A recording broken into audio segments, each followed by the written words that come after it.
On today's World Insight, the EU wants to rein in U.S. tech giants operating in Europe, and Trump is suspending new work visas in the U.S. Are transatlantic ties on the brink? And we visit a lab in Beijing that has been at the forefront of the COVID-19 battle. Whether it is testing, vaccines, or genetics, they are leaving no stone unturned in the hunt for a COVID-19 cure.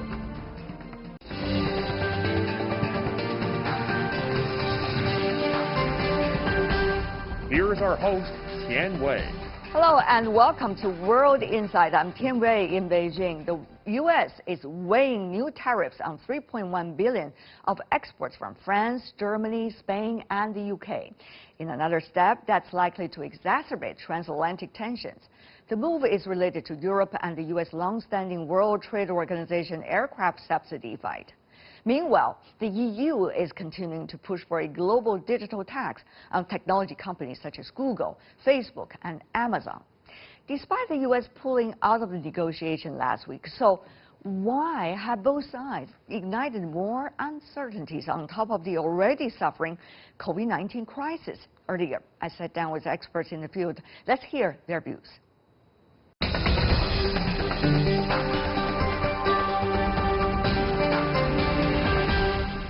For more discussion in Boston, the United States, we are joined by Robert Siciliano, co-founder of Protect Now. In Beijing, we have Chu Qiang, the assistant director from the International Monetary Institute at Renmin University of China. Gentlemen, welcome to the program.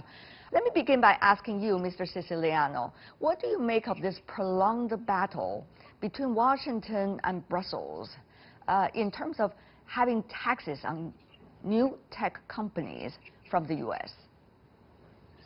So certainly the Trump administration has been forcing the hand of every country in the world that is in some way, shape, or form either dependent or in some type of trade agreement with the U.S.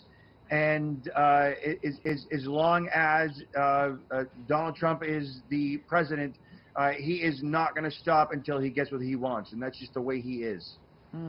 Mr. Chu, Professor, tell me more about your understanding of this fight over taxation on high-tech companies.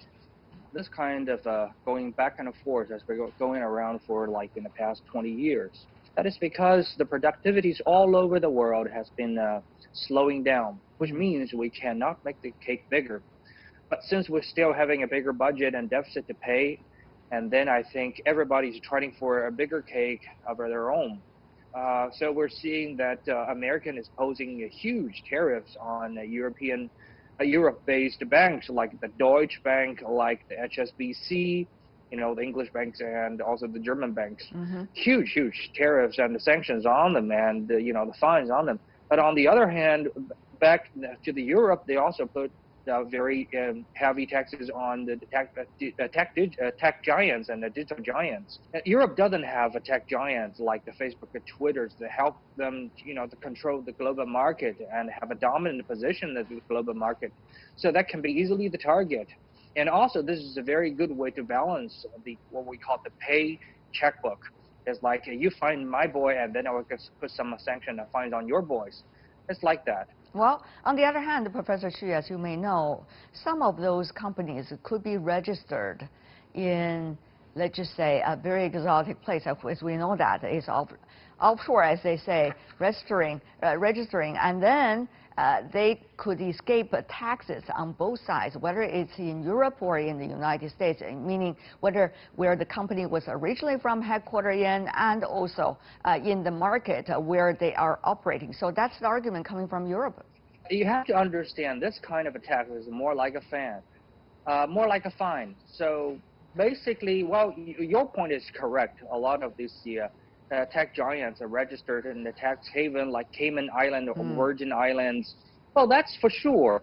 You cannot tax them, especially their mother company or financial holding company, that's for sure. But don't forget one of the factors. If you want to operate in Europe, you have to register company in Europe. That's a law. Well, every country has a certain law if you want to operate, even though you're multinationals, but if you want to operate in China, you have to register in China. If you want to operate in America, you have to register one of your company in America. And as long as there's an operation going on and there, as long as there are financial incomes going on and there's always a point you can kick in on and put a fine on it or a tax on it, as long as you want to call it. But, you know, this is likely to be a debate that will be continuing. However, Mr. Siciliano, as you may know, this is likely also to change how tech companies are operating all over the world. As we see, the world is ever more divided. This kind of debate is not going to go nowhere, but rather likely to see more enforcement about the tax, for example. So what does that mean for the tech companies worldwide? Are they going to, you know, once again, take a look again at their operating, you know, systems and also at their, you know, the business models, and how will that work? Companies like Google and Facebook are required or you know branch out overseas. They face you know multiple regulations you know throughout the U.S. and worldwide, and each country has their own set of standards and how these companies operate, the amount of information that they're allowed to communicate with their end users. Whatever privacy or security settings in the U.S. may or may not be EDPR and so forth. That being said, ultimately, the Trump administration wants to bring jobs back to the U.S. And he's already, you know, canceling visas for anyone coming to the U.S. During COVID, and I think he'll stop at nothing to prevent a lot of these companies from, you know, continuing to flourish overseas at, you know, less expensive labor rates, and to essentially bring those jobs back to the U.S. But it's hard to imagine that the tech companies are headquartered in the U.S. would withdraw from the European market, wouldn't it? Yeah, I don't see that happening either. You know, Google will fight that tooth and nail, but at the same time, they're going to do what's necessary to appease the current administration. Companies like Apple, setting up manufacturing in the U.S. is, for many say, it's just not cost effective for them. However, they're being taxed to a certain point where they have to, again, in order to appease the current administration. If the administration changes come November, then you're likely to see the way business is conducted will be changed as well. How much do you think, Professor Chu, the difference of tax would mean for high-tech companies from the U.S. and European markets? Much or marginal? Well, they're going to start from the marginal and then see how the things are going. And this is not the first time, as I mentioned. And eventually, well, they're going to have a lot of process going back and forth, and one government to file a tax on the other side or the fine on the other side. And then there's a appeal process to the administration and going to the court. And eventually, well, the fine will be put into places. Just look at the history. Well, there's always billions of dollars getting involved. Just look at the fine put on the HSBC and the Deutsche Bank. They're like huge taxes, but that's just not the end of the story. And on the, well, vice versa, you know, the European companies get fined by the U.S. government, and you will always say the European government would do the same to the U.S. companies. Well, it's like, you know, the name of the Latin name is like quid pro quo. Yes, quid pro quo. It's always like that. But I'm saying that the companies is always like the victims. They're not the culprit of everything, but they're always the victims of this, you know, battles between the government. But the other thing that's very interesting is, you know, about how tech companies these days are functioning with politics. For example, Mr. Siciliano, in the United States, you saw Twitter several weeks ago have already acted upon some politicians' comments on their platform. the President of the United States included. Now recently, over the weekend, Facebook has also started its own approach after many of its key advertisers from global companies have threatened or have already withdrawn or paused their advertisement on Facebook. So, Mr. Siciliano, what do you make of this round of politics vis-a-vis high-tech companies' approach in the market? Yeah, it's about time that these tech companies stepped in, and obviously, we speak to the Constitution and free speech, but that said, hate speech affects people's lives in an extremely negative way. Promoting violence is never okay, and if the Republicans aren't going to police their own people, and we're going to leave it to tech companies to do it, then at least somebody's doing it. Somebody's got to be the parent in the room. And if the tech companies are going to step up and they are going to censor the president, then so be it. If the president is going to speak to violence and promote violence, then he should be censured. On the other hand, it's kind of tricky, isn't it? What should be considered as content to be censored, particularly regarding politics, what should not, in a system like the United States, which believes in its own version of democracy. So it's kind of a tricky question. How do you see this societal debate that is already taking place, Mr. Siciliano? There's a saying that if it looks like a duck, and it sounds like a duck, and it quacks like a duck, then it's probably a duck. And we know that hate speech and the promotion of violence leads to violence. So there's no room for that in a civil society. So when the President of the United States is speaking out and could potentially cause harm, such as recommending that people inject disinfectant into their body, and people actually do it, then somebody's got to step in and, again, be the adult in the room.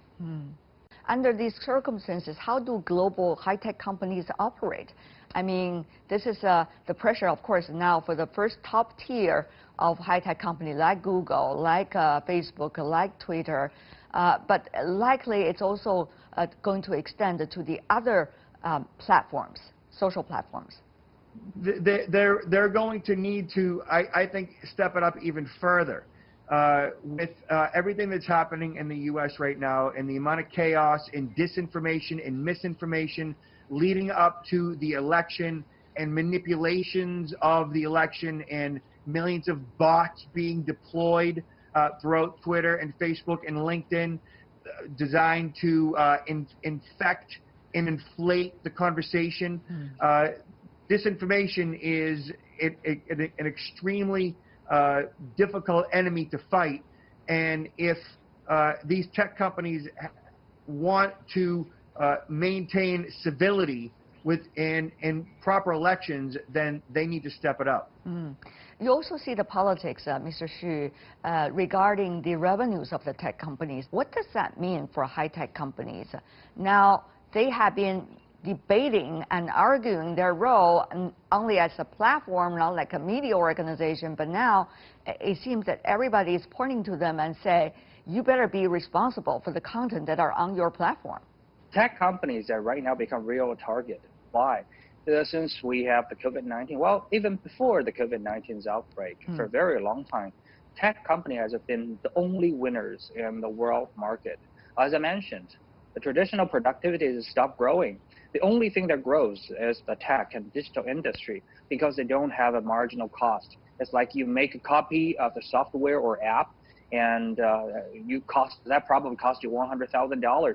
And even if you make 1 billionth of the copies, you don't have an extra cost. So the marginal cost is getting lower and lower, even to zero.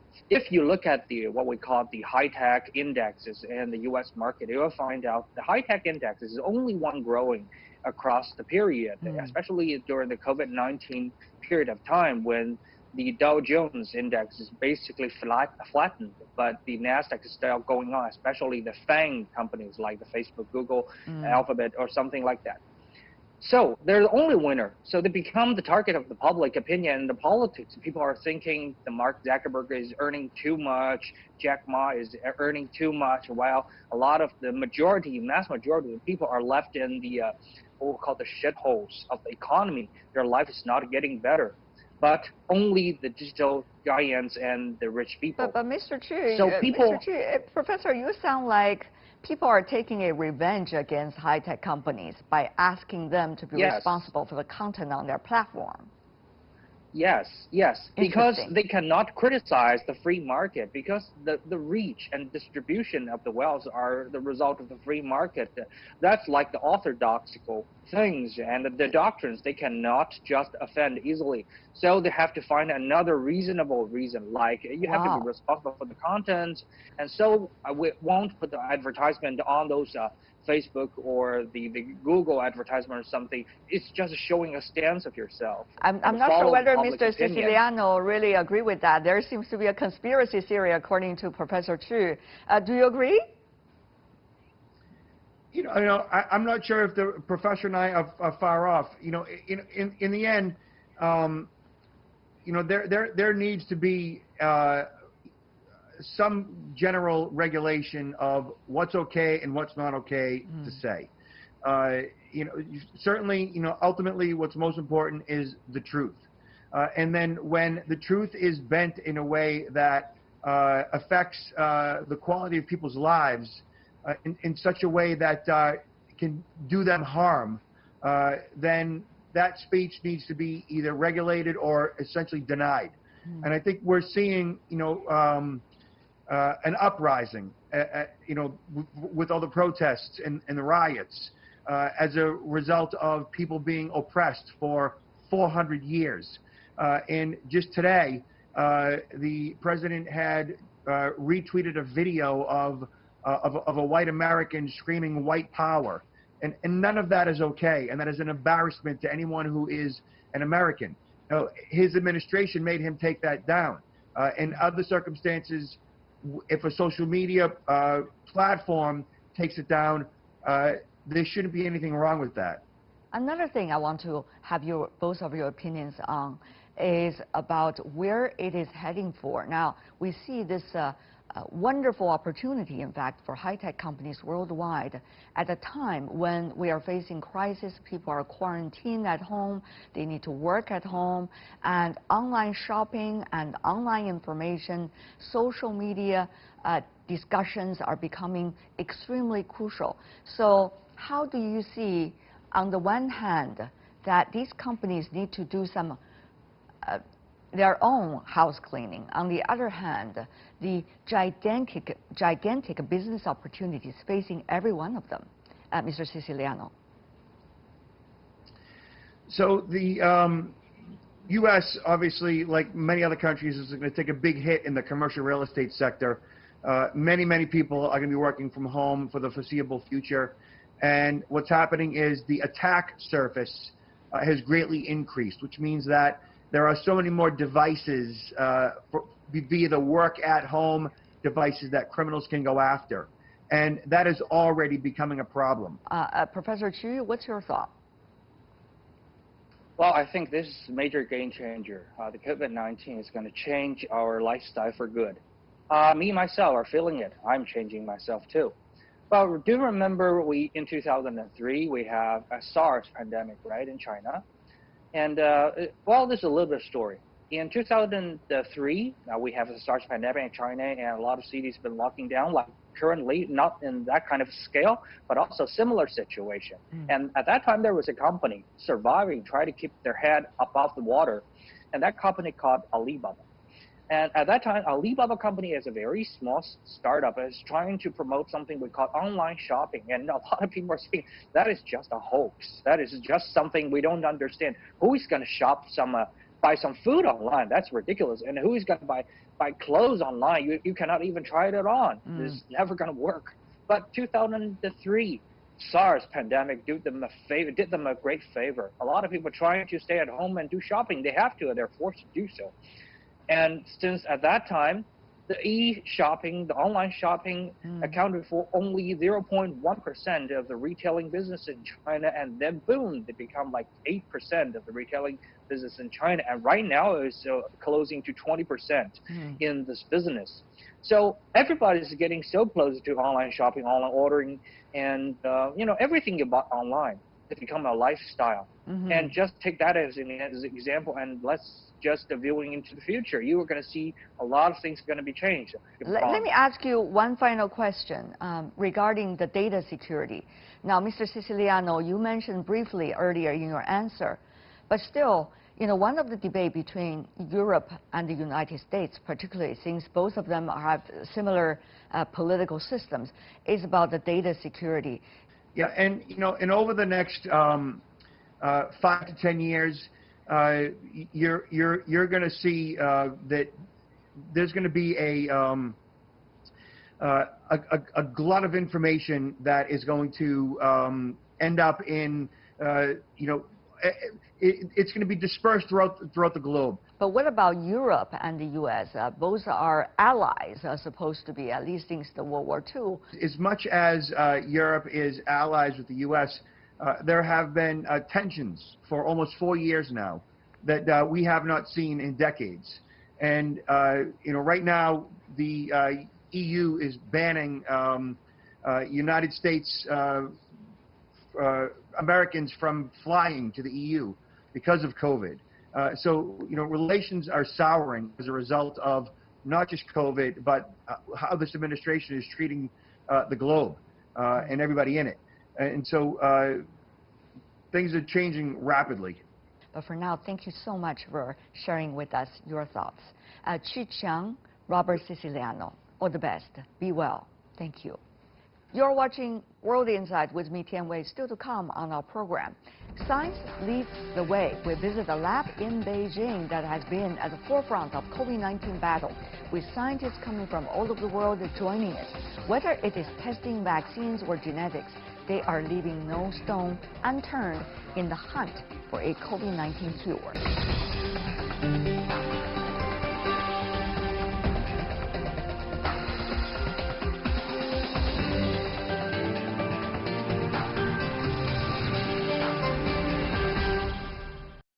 Welcome back. You're watching World Insight. I'm Tian Wei. The COVID-19 pandemic is the biggest challenge facing the worldwide science community. Researchers are working around the clock for a diagnosis, treatments, and vaccines, not to mention a thorough investigation into the virus. What about the Chinese scientists? How are they contributing to that effort? How far, in their views, are we from the light at the end of the tunnel? With these questions in mind, I visited the Global Health Drug Discovery Institute in Beijing, which is at the forefront of this area. Ding Sheng is the director of the institute. He introduced me to the scientists and their research to fight the virus. Let's take a look.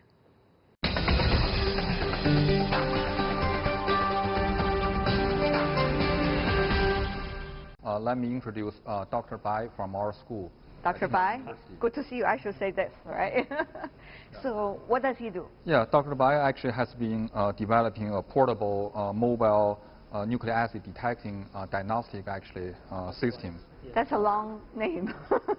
It's basically, this is the one? This is the one. It's basically a portable nucleic acid detection diagnostic kit. How does that work? We call it BINUS. A box for instant nucleic acid screening. Okay. So it's very easy to operate, and you can see it's a hand-operated devices. So we have this here as the import for the sample input. Yes. So we have the sample like this. You can put inside, and it can be the clinic sample. And after that, we have the import close. Put it back, yeah. Yeah, and later on we just use our thumb to operate. What does this mean? What is inside here? What is inside here? Why this process is extremely important? Because inside this box we have a chemistry called isothermal amplification. We invent a nested isothermal amplification to achieve a large quantity or very high sensitivity of amplification and the detection. So how to operate? Yeah. After loading the sample. Right, after loading the sample, there's two amplification processes. We have to push this first. What is this application process? This is to introduce all the sample inside the microfluid channel to start the first amplification, and then we wait for 10 minutes to let the first amplification to finish, and then we push it down. That's a dilution process, and another push. So that's to start the second amplification. I see. And after 10 minutes of waiting, we push it all the way down to have the readout. On the side. Yes, the readout will be a readout on the side because there will be a gold colored fluid, laminar fluid to show out if there's like positive result. Okay, what is the color? It's red color. Red color. So if that's the positive. Right. If you have the red color show out, that's going to be a positive. What's the negative? Negative, there's actually no red color band on the specific position. I see. You also have the control. So how long altogether? 30 minutes? Yeah, you can get it done actually in 25 minutes or 30 minutes. Wow, that's fascinating. I mean, I would say the biggest advantage of this small device is really you don't really need any instrument actually to do nucleic acid detection. Actually, for any other diagnostic for COVID-19 product, all require for nucleic acid detection, all require a specific. Right. That's not actually convenient. And I was thinking, for many people lining outside the hospital trying to get their PCR test, this is going to be a huge help, right? Yeah. But the one problem, accuracy is the biggest issue. What about the accuracy rate so far? We test some standard sample. The accuracy is as good as the qPCR we have right now.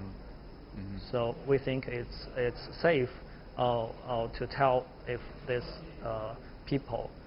this person actually being positive. Okay, and you mentioned that earlier you invented the acid itself, right?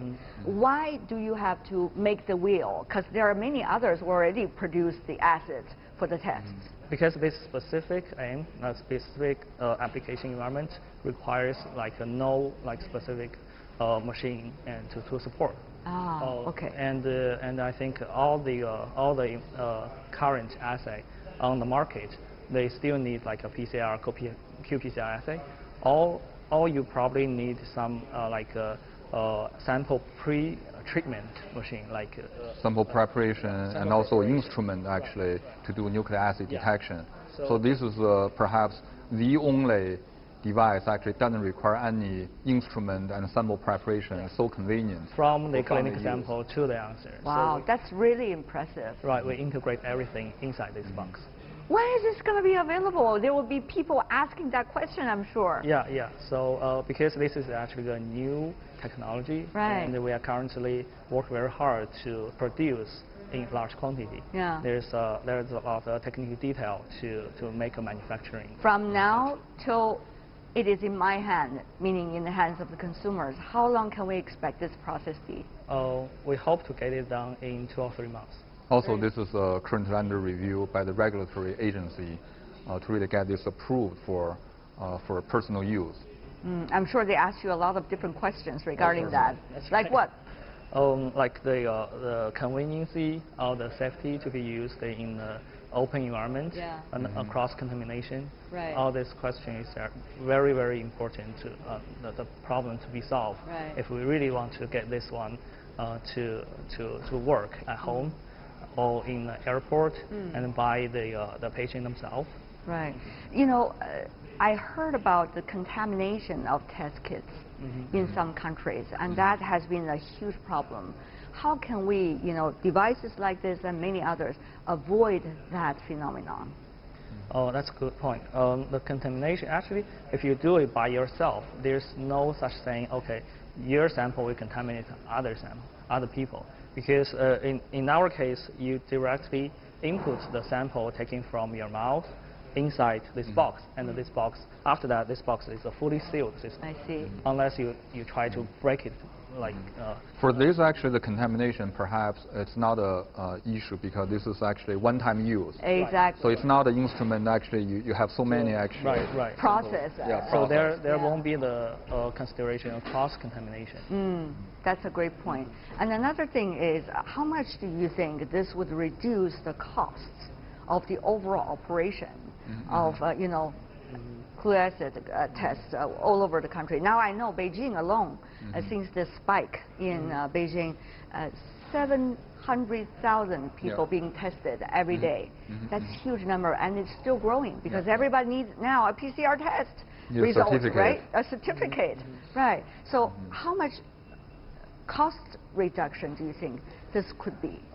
I think compared to PCR, at least for the consumable, this will be a little bit more expensive because you see it's a fully integrated system, and PCR itself is just a tube and assay. What I want to emphasize is the time. The time you actually need to wait for the result come out. Right. And also have all the people in the same place. Actually, that can be also risky. Right. That's another risk. So in this case, if you think we can save like 2 days just waiting for the result, and the 2 day, what can you do? You can do a lot of things. Exactly. Right. Well, this is quite an achievement, I would say. Congratulations, Dr. Bai, and also to the center. Yeah.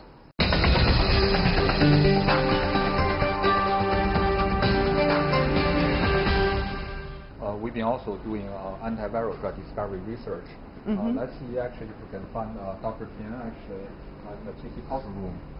Yeah, he's actually been doing the viral host interaction study. Aiming to actually find a host target for developing antiviral small molecule drugs.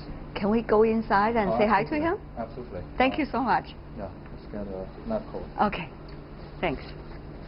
We are in urgent need of antiviral drugs for treating COVID-19. But even before COVID-19, humankind are in a dire need of more antiviral drugs for treating, HIV, hepatitis B, or some other virus you probably never heard of, like a dengue virus, like Zika virus. Ebola. So we hope to identify some broad spectrum antivirals that will work not only for COVID-19 but also for other viruses. Yes. Maybe for a virus that will cause epidemic in the future even. So we study how virus enter into the human cells and how it replicates in human cells. Actually, that process is very complex. It needs help of a lot of your own genes or your own protein to work for them. So many different viruses actually utilize, or you may hijack, the similar human proteins for their own use. Okay. So if you can block those common use so-called host factors, you might have some idea how to make new drugs that not only block one specific virus but many different other viruses. So that's what we do. We look for those genes, human genes, that are used by the viruses to replicate themselves. So kill the virus with one stone, right? Exactly, exactly. So you started this research by studying bat cell. Yes. Sort of this hypothetical origin of COVID-19. Yeah, we want to learn from the nature. In the nature, there are animals that are better than humans at dealing with viruses. Bat is a great example. They have so many different viruses in themselves, and they actually transmit viruses into other, like human, like other animals. And this time, COVID-19 also, the big suspect is the bat, right? The number one suspect is bat. So how much do we know now about the host and the intermediate host now, given your research?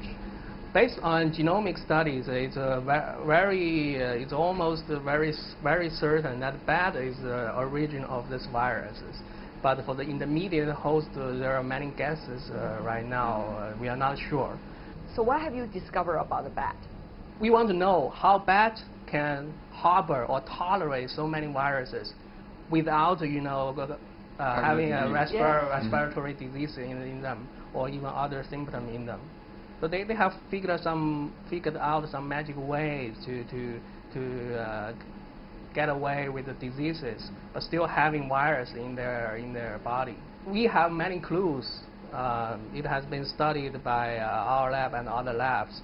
It seems that they have a very unique so-called innate immune system, basically how they deal with many different viruses. This time what we found is besides the antiviral system, their metabolism is also special.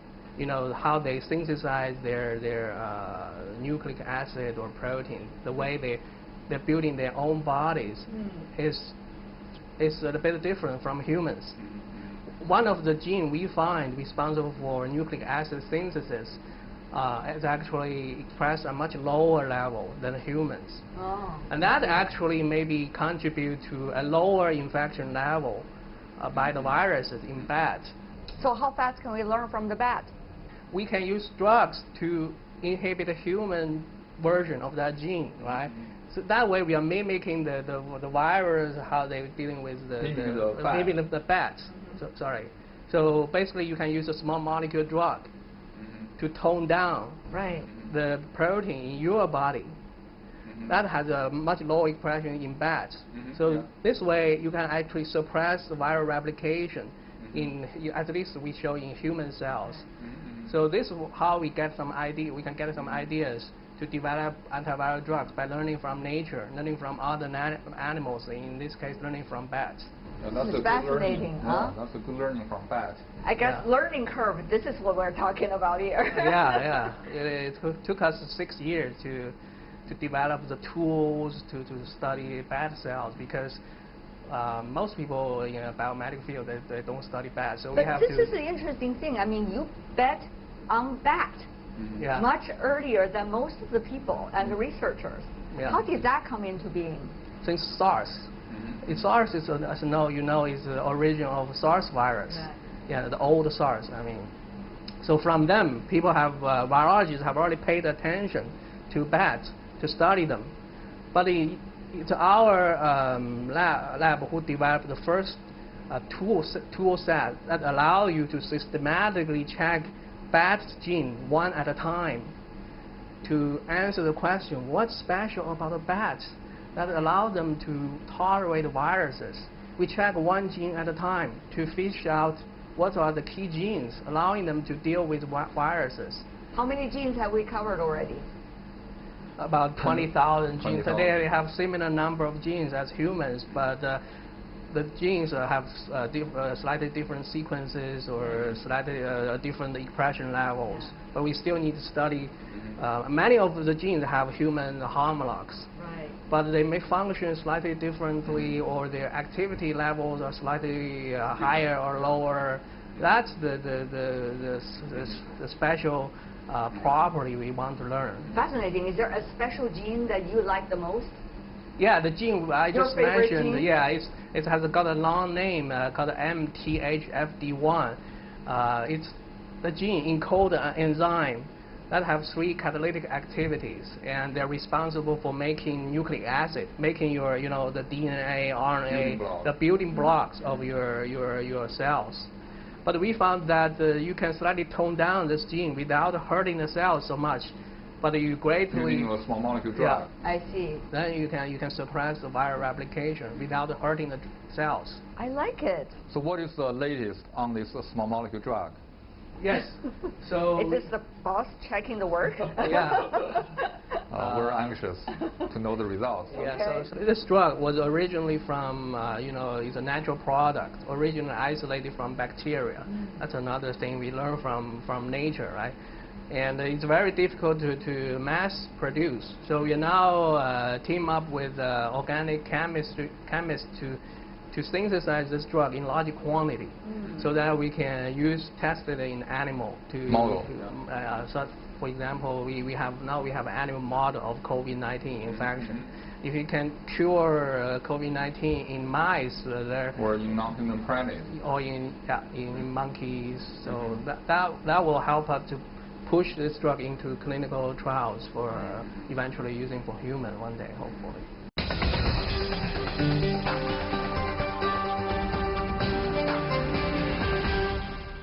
And that's all the time we have for today. If you'd like to see more, you can certainly find us World Insight CGTN or search our YouTube channel. And you can also follow us on Twitter and Facebook accounts. From me, Tian Wei, and everyone on the World Insight team, thanks for watching.